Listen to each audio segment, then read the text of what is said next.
नमस्ते दोस्तों, एक प्रेरणादायक कहानी मकड़ी, चींटी और जाला। आइए सुनते हैं।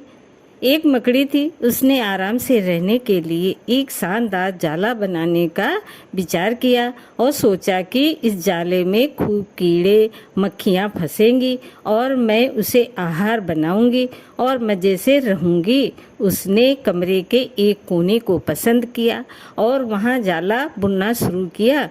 कुछ देर बाद आधा जाला बुनकर तैयार हो गया। ये देखकर वो मकड़ी काफ़ी खुश हुई कि तभी अचानक उसकी नज़र एक बिल्ली पर पड़ी जो उसे देखकर हंस रही थी। मकड़ी को गुस्सा आ गया और वो बिल्ली से बोली, हंस क्यों रही हो? हंसू नहीं तो क्या करूं? बिल्ली ने जवाब दिया, यहाँ मक्खियाँ नहीं है, ये जगह तो बिल्कुल साफ सुथरी है। यहाँ कौन आएगा तेरे जाले में? ये बात मकड़ी के गले उतर गई। उसने अच्छी सलाह के लिए बिल्ली को धन्यवाद दिया और जाला अधूरा छोड़कर दूसरी जगह तलाश करने लगी। उसने इधर उधर देखा, उसे एक खिड़की नजर आई और फिर उसमें जाला बुनना शुरू किया। कुछ देर तक वो जाला बुनती रही। तभी एक चिड़िया आई और मकड़ी का मजाक उड़ाते हुए बोली, अरे मकड़ी, तू भी कितनी बेवकूफ़ है। क्यों? मकड़ी ने पूछा।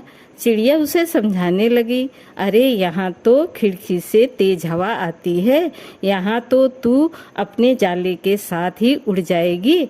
मकड़ी को चिड़िया की बात ठीक लगी और वो वहाँ भी जाला अधूरा बना छोड़कर सोचने लगी, अब कहाँ जाला बनाया जाए।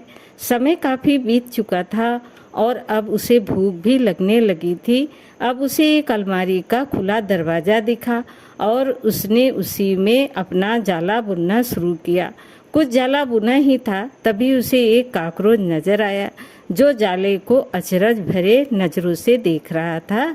मकड़ी ने पूछा, इस तरह क्यों देख रहे हो?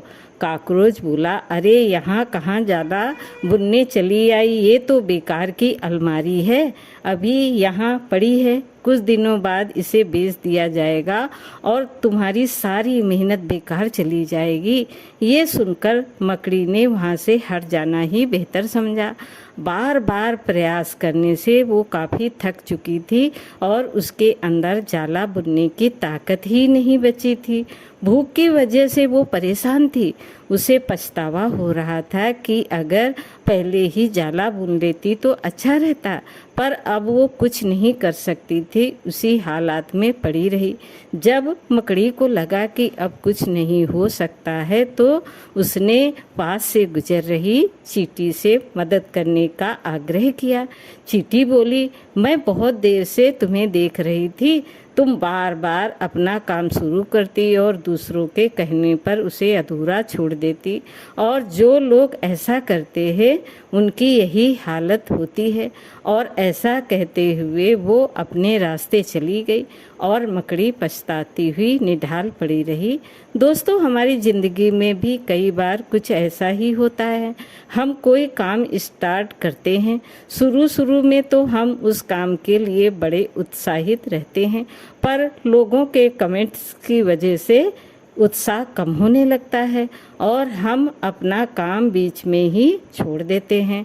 और जब बाद में पता चलता है कि हम अपनी सफलता के कितने नज़दीक थे, तो बाद में पछतावे के अलावा कुछ नहीं बचता है। दोस्तों, कहानी कैसी लगी? लाइक करें, सब्सक्राइब करें। धन्यवाद।